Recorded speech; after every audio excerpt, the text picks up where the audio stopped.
it's basically the story of Isaac Clarke, who's an engineer, and goes on the ship Ishimura to repair it because it's went dark and they don't hear anything. And it's like this really haunting story because everyone's dead, and it's really good. It's got this great story, and it's just following this whole end of this ship. There's some stuff that happens. I just like the way it's done that. It's made it really. It increases quite a bit of the fear in this because the way that it's told, and it works really well. The ending I also thought was an amazing end to the story. It done it really well. It ended it just where you wanted it to be ended. They didn't hold it down for too long. It was just there, and it threw lots of stuff at you, and you were like, "Wow, I didn't expect some of the stuff." This game's actually really scary at points. Like the quarantine bits, you can be in like this giant room, and all of a sudden, just the lights will go out, and it'll go quarantine, quarantine. The best bit is because the enemies are coming in, and you've got a torch, and it's in darkness, so you're using your torch and turning around, and it's quite creepy. It's quite scary to just go around, because they're coming from everywhere, coming from different directions, and you're just wondering where are they? Where are they? I'm using my torch and I can't see them, and you can hear them as well, which makes it even worse. It's also got a scary feel to the setting.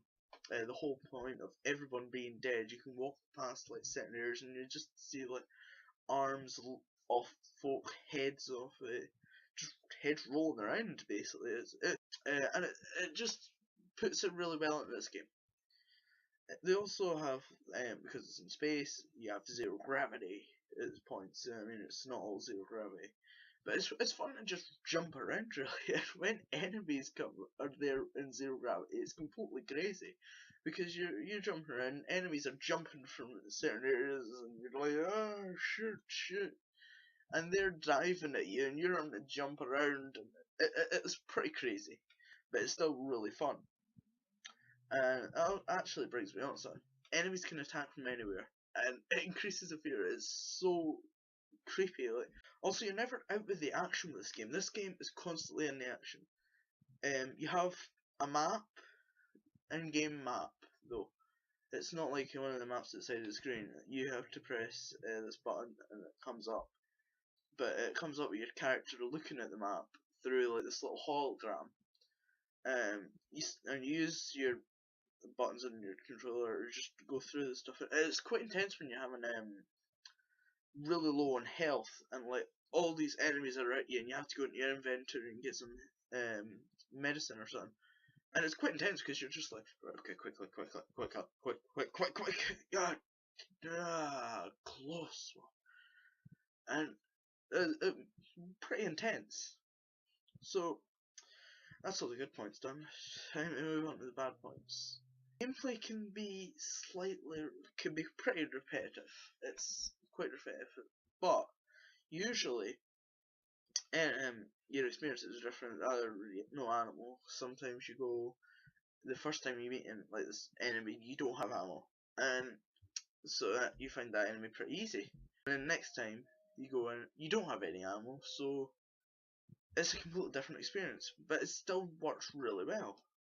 However, it's repetitive. It's just repetitive, and you're just like, oh, why does this have to happen?